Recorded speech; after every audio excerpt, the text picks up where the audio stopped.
Hi everyone, my name is Brian Steele and welcome to my new learning game, LinguaG. If you've not already done so, please take a look at today's Substack. This video is paired with the blog. The blog goes into theory. This video is about practice. So if you've not already done so, please pause this, go back, look at the Substack, and then come back and this will make a lot more sense. So the subject is how to change the system. That was the title of the blog, and this was the conclusion. The solution is simple. Raise the average citizen's overall sense of awareness so as to close the gap between perception and evidence. Well, you know, it's really tiresome when people run around throwing around platitudes. Those are all nifty, maybe great ideas, but it's meaningless unless there's some way to practically apply that on a cultural level. And that's what this program is about. The notion of building a training model on epistemology, you know, the question of the nature of truth, is not new. The Catholics were doing this for a millennia. A good Jesuit education was an education based on epistemology. Of course, they were doing something radically different than what I'm doing. But nonetheless, the concept of approaching education from an epistemological perspective is a proven quantity. So that's exactly what we're doing here. The problem is, are we going to talk about truth like the Catholics did? Are we going to talk about where did we come from, the meaning of life, what happens after death? No. I'm not interested in any of that nonsense. We're going to look at a very, very narrow element of truth about the physical world. We still have a problem. What constitutes physical and non-physical? We don't teach this in school. It's not part of our culture. We can't just jump in assuming that we've already got that handled. So how in fact do you do this? Well, every good education model is based on the concept that you start with where your audience is already located. Where is is the comfort level of your audience? That's the question. What do they already know? You figure that out, and then you use that as a foundation and build. So it's a fact that by the time folks reach high school, by 9th grade, they've already learned the concept of plot versus theme. Now this may not seem like much. Okay, yeah, you remember having to memorize a definition of that and a definition of that and yada yada, and you give it back on a test. But what I want you to look at is the dynamic that this creates. Plot and theme are very, very different ways of looking at the same object. If you're looking at a text and you're looking at it from the perspective of plot, you've got a different set of thoughts going on in your head than if you're taking the theme and applying it to that text. So what we have here is we already have a pre-made awareness of the structural capacity of looking at something, one item, from two very, very different perspectives. So again, you build on that.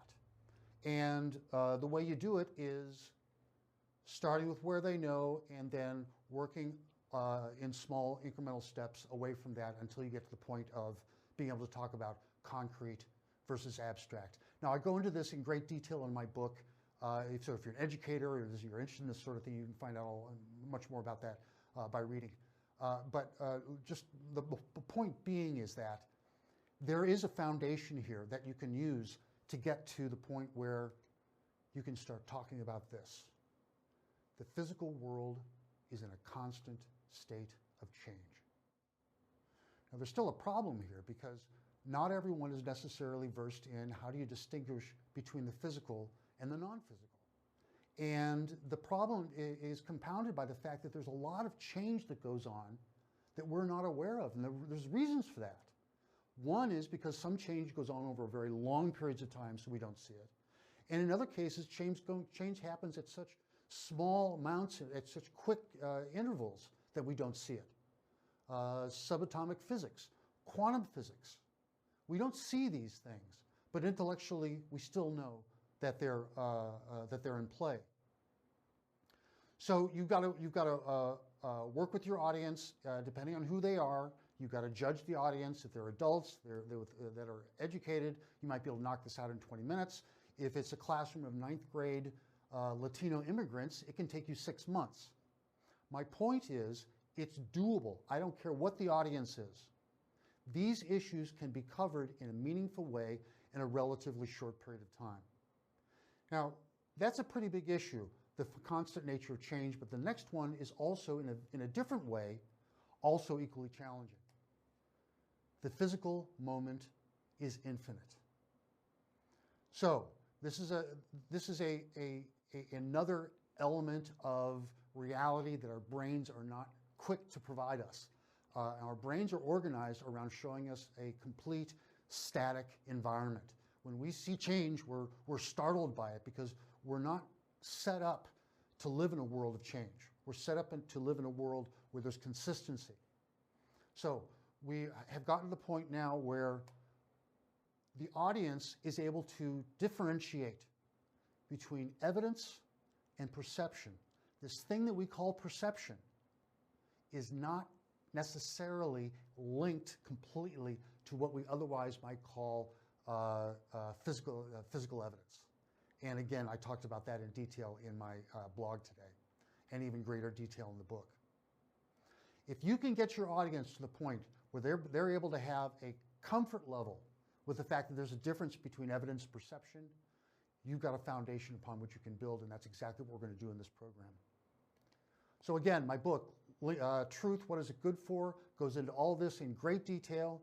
And let's also not forget that the purpose of all of this is the 4-month training. And that takes place on the platform, which is going to become available in the next couple of months.